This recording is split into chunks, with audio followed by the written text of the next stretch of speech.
बेटा अब मुझे फटाफट द्वारका छोड़ दोगे? मुझे बहुत जल्दी है।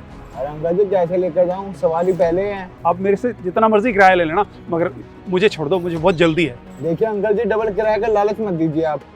सवारी पहले आई है, ये यही जाएगी। आपने अब दूसरा ऑटो पकड़ लो।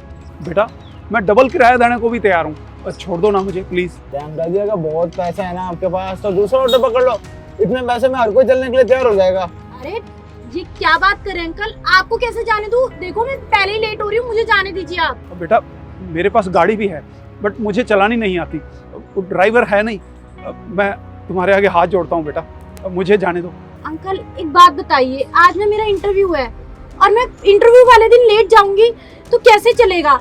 देखिए अंकल, मुझे ना इस जॉब की बहुत ज़रूरत है, आप समझिए मेरी बात को, प्लीज़ मुझे जाने दीजिए। चलो भैया आप। बेटा आपका इंटरव्यू तो फिर भी हो जाएगा, अगर मैं जल्दी नहीं पहुंचा तो मेरे बेटा की हालत बहुत ख़राब है, उसका एक्सीडेंट हो गया है, मुझे बहुत जल्दी पहुंचना है वहाँ। भैया आप एक काम करिए, आप इनको ले जाइए, इस वक्त ना इनको ज़्यादा ज़रूरत है। मैं चली जाऊंगी। ठीक है, जैसे आपकी मर्जी। आप आइए बैठिए। थैंक यू बेटा, थैंक यू।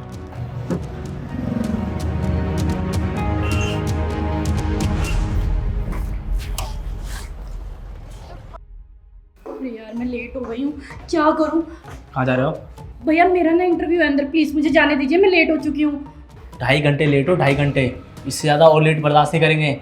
सर ने साफ साफ मना किया है, जितने लोग गए उनका इंटरव्यू होगा, आप जाइए यहाँ से। वो क्या है ना भैया, कुछ इमरजेंसी आ गई थी इसलिए मैं लेट हो गई थी, प्लीज़ मुझे जाने दीजिए। अरे जो इंसान इंटरव्यू में लेट आए वो क्या काम करेगा?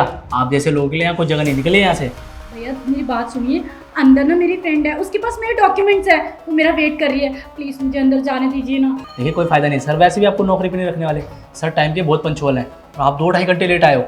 चलो जाओ। अरे आप मेरी बात नहीं समझ रहे हो। देखो ले देखिए, आखिरी इंटरव्यू बचा है मेरे पास, अगर मैं यहाँ पे भी नहीं गई ना तो मैं बर्बाद हो जाऊंगी, मेरे पास कोई जॉब नहीं है, प्लीज़ मुझे जाने दीजिए।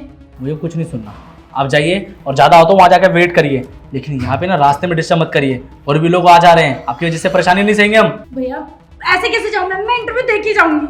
जाइए वहाँ जाओ, वहाँ जाके बैठो। बड़े इंटरव्यू देने वाले, टाइम का पता होता नहीं, इंटरव्यू देने आ जाते हैं। अरे बेटा सर आप तो वही हो ना जिन्होंने मेरे को ऑटो में बैठाया था? आप यहाँ क्या कर रहे हैं? भाई ये मेरा ही तो ऑफिस है बेटा, आप यहाँ कैसे आए? वो सर मैं ना इंटरव्यू देने आई थी और मैं लेट हो गई हूँ, तो ये लोग मुझे जाने नहीं दे रहे। आपको तो पता है ना सर मैं लेट किस वजह से हुई हूँ।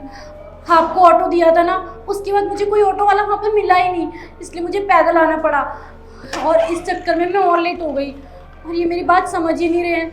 सर देखिए ये इंटरव्यू ना आखिरी उम्मीद है मेरी जॉब की, क्योंकि मेरे पास और कोई जॉब भी नहीं है और इस वक्त मुझे पैसों की बहुत ज़रूरत है। मुझे समझ नहीं आ रहा मैं क्या करूँ। कोई बात नहीं बेटा, आप मेरे साथ आओ।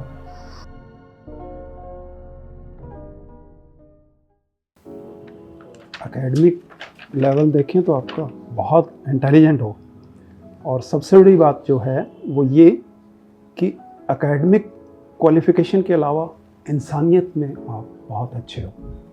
ये कागजी क्वालिफिकेशन तब तक मायने नहीं रखती जब तक कोई इंसान अच्छा ना हो। अगर कोई इंसान इंसानियत ही भूल जाता है तो ये सारे कागज़ धरे धराए रह जाते हैं। Sir thank you so much, आपने मेरी प्रॉब्लम को समझा। और मुझे इस जॉब की ना बहुत नीड थी, आपको तो पता ही है ना मैं लेट क्यों हुई थी, वरना मैं टाइम पे आती, मेरा यकीन करिए सर। अरे भाई मैं मौका क्यों नहीं देता? यहाँ लेट आने का कारण भी तो मैं ही था ना, मानना पड़ेगा। आपके पास यहाँ पहुँचने का मौका था, मगर आपने इंसानियत को चुना, जबकि आपने अपनी नौकरी को भी दांव पर लगा दिया। आपने मुझे मौका दिया, उसकी वजह से ही मैं अपने बेटे के पास टाइम पर पहुँच पाया और उसे हॉस्पिटल एडमिट करवा पाया। थैंक यू तो मैं कहूँगा आपको कि आपने मुझ पर इतना बड़ा एहसान किया। आज तक मुझे लगता था कि इंसान के पास दौलत होने पर ही वो किसी को कुछ दे सकता है, मगर आज समझ में आया कि अगर आप किसी को कुछ देना चाहते हो तो आपके पास दौलत होना ज़रूरी नहीं, आप किसी भी तरह से किसी की भी मदद कर सकते हो। जैसे आपने आज मुझे मेरे बेटे तक टाइम से पहुंचा कर किया। Thank you, you are selected, you can join tomorrow only. Sir आप टेंशन मत लीजिए, मैं अपना काम ना ईमानदारी से करूँगी, ये मेरा आपसे वादा है। और thank you so much sir मुझे जॉब देने के लिए। ओके, मुझे उम्मीद है कि तुम मन लगाकर काम करोगी और ज़िंदगी में बहुत आगे बढ़ोगी।